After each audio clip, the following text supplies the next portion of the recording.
എല്ലാവർക്കും നമ്മുടെ ചാനലായ ഫൂഡി വിൻസ്റ്റനിലേക്ക് സ്വാഗതം. അപ്പൊ ഇന്ന് റെഡിയാക്കുന്ന ഐറ്റം എന്ന് പറയുന്നത് കിഴി പറാത്ത, പൊറോട്ടയല്ല പറാത്ത. അപ്പം നമ്മുടെ കിഴി പറാത്ത എങ്ങനെയാണ് റെഡിയാക്കുന്നത് നമുക്ക് നോക്കിയാലോ. അപ്പൊ നിങ്ങൾ ഈ ചാനൽ തീർച്ചയായും ഷെയർ ചെയ്യാനും ലൈക്ക് ചെയ്യാനും സബ്സ്ക്രൈബ് ചെയ്യാനും ബെൽ ബട്ടൺ പ്രസ് ചെയ്യാനും മറക്കരുത്. അപ്പൊ നിങ്ങളുടെ എല്ലാവരെയും സപ്പോർട്ടോട് ഇന്നത്തെ വീഡിയോ ഇവിടെ സ്റ്റാർട്ട് ചെയ്യാണ്. എന്താണ് ഐറ്റം? കിഴി പറാത്ത. തുടങ്ങുമല്ലേ? ബീഫ് കിഴി പറാത്ത തുടങ്ങുമല്ലേ? കമോൺ. കിഴി പറാത്ത, നമ്മുടെ ബീഫ് കിഴി പറാത്ത ഉണ്ടാക്കാനുള്ള ഐറ്റംസ് ആണ് റെഡിയാക്കി വെച്ചേക്കുന്നത്. ഞാനൊരു 3 പറാത്തയും പിന്നെ ബീഫ് ഫ്രൈ, ബീഫ് കറി, പിന്നെ 2 മുട്ട പുഴുങ്ങിയതുമാണ് എടുത്തേക്കുന്നത് ബീഫ് കിഴി പറാത്ത ഉണ്ടാക്കാൻ. അപ്പോൾ ആദ്യം തന്നെ ഒരു പാത്രം വെച്ച് അതിലേക്ക് ഫോയിൽ പേപ്പറാണ് ഞാൻ വെക്കുന്നത്. വാഴയില ഉള്ളവർ തീർച്ചയായും വാഴയില തന്നെ വെക്കുക. അപ്പോൾ അതിൻ്റെ ഒരു മണവും ഇതൊക്കെ ഇടുമ്പോൾ പ്രത്യേക ഒരു ടേസ്റ്റ് തന്നെ ആയിരിക്കും. അതില്ലാത്തതുകൊണ്ട് ഞാൻ ഫോയിൽ പേപ്പർ വെച്ച് ഒരു പറാത്തയാണ് വെക്കുന്നത്. അതിൻ്റെ മുകളിലേക്ക് ഞാൻ ബീഫ് കറിയാണ് ഒഴിക്കുന്നത്. ചിക്കൻ പറാത്ത ഉണ്ടാക്കുന്നവർക്ക് കിഴി പറാത്ത ഉണ്ടാകും ചിക്കൻ കറി ഒഴിച്ചാൽ മതി. അതിനുശേഷം നമ്മുടെ ഒരു പറാത്ത വെച്ചിട്ട് അതിൻ്റെ മേളിൽ ഈ ഗ്രേവി, ബീഫിൻ്റെ ഗ്രേവി ഒഴിച്ചിട്ട് ബീഫ് ഫ്രൈ ആണ് ഞാൻ വെക്കുന്നത്. നിങ്ങൾ ചിക്കൻ ആണെങ്കിൽ ചിക്കൻ ഫ്രൈ വെച്ചാൽ മതി, അപ്പോൾ അടിപൊളിയായിരിക്കും. അതിനുശേഷം അടുത്ത പറാത്ത വെച്ചിട്ട് താണ്ടെ ബീഫിൻ്റെ ഗ്രേവിയാണ് ഞാൻ വാരി അങ്ങോട്ട് ഒഴിക്കുന്നത്. ഒരു മടിയും കാണിക്കണ്ട, നല്ല രീതിയിൽ ഒഴിച്ചോ. അതിനുശേഷം ഞാൻ ഇതിനകത്തേക്ക് പുഴുങ്ങിയ മുട്ട കട്ട് ചെയ്താണ് വെക്കുന്നത്.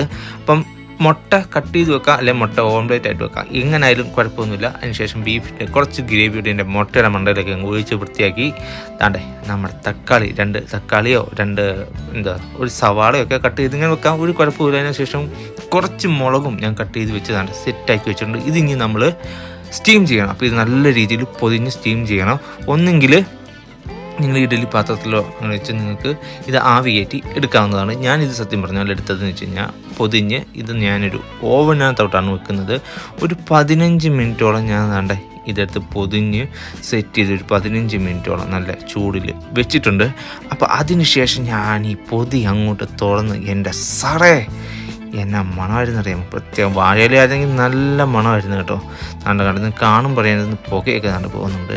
പക്ഷെ നല്ല ചൂടായിരുന്നു. ഞാൻ ടേസ്റ്റ് ചെയ്ത് നോക്കി, അടിപൊളിയായിരുന്നു കേട്ടോ. അടിപൊളി എന്ന് പറഞ്ഞാൽ പൊളിയായിട്ടുമായിരുന്നു. വാഴയിലായിരുന്നെങ്കിൽ കുറച്ചുകൂടെ ടേസ്റ്റ് ആയനെ. അപ്പം നിങ്ങളും എന്തായാലും ട്രൈ ചെയ്ത് നോക്കുക നമ്മുടെ ബീഫ് കിഴി പറാത്ത.